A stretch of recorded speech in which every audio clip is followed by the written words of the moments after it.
Hi everyone. Motivation, কীভাবে motivation পাবে, motivate হবে।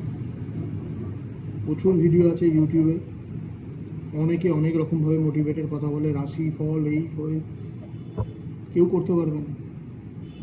কারণ কি জানো? তুমি নিজে। মোটিভেশন নিতে গেলে নিজেকে দেখতে হবে আয়নার সামনে। মোটিভেট একমাত্র তুমিই তোমাকে করতে পারবে, কোনো ভিডিও না। হ্যাঁ, ওইখান দিয়ে একটু জোশ পাবে, তারপরে আবার নিজের ভেতরের জেদটাকে যদি আগুনের মতো জ্বালাতে চাও,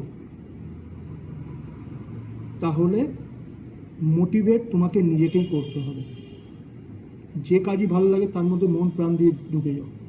আর আমি না, আশেপাশে অনেকে বলে পারবি না, এ করবি না, সত্যি বল, পড়ে রে, এটা অরিজিনালি বলছি, বলে।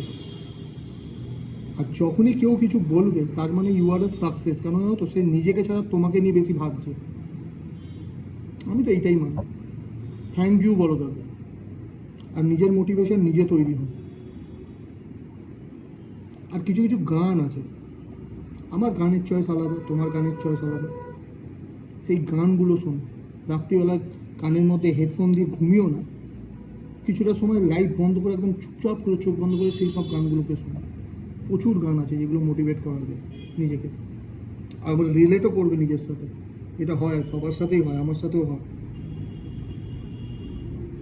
নিজের চোখের জল ফেলবে না, ডিমোটিভেটেড হবে না। অনেকে আছে সময় খারাপ, জীবন খারাপ না, ভুল হয় মানুষ মাত্রই, আবার ঘুরেও দাঁড়াতে হয়, ভুলটাকে স্বীকারও করতে হয়। আমিও ভুল করেছি, অনেকে ভুল করেছে, স্বীকারও করেছি, সরিও চেয়েছি। হার মানিনি। আমাদের মোটো একটাই, হার মানবো না, জিতবো, ভুলগুলোকে শোধরাবো, আর নিজের স্বপ্নগুলোকে পূরণ করব। নিজের ভেতরে আগুনকে সবসময় জ্বলতে দেবে। প্রচুর সময় অনেক কিছু বলতে ইচ্ছে করে বলবে না,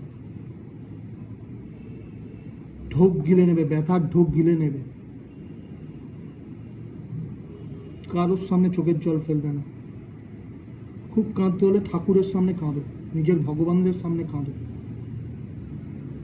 তারা শোনে, ইউনিভার্স শোনে কথা।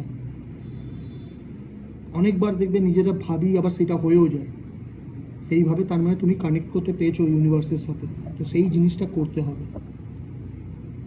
অনেকে বলতে দিলজিৎ দোসান লেভেলের কথা বলে, বিশাল ভালো কথা বলে, কারণ মুজেলা দারুণ, কোথা থেকে কোথায় উঠে গেল।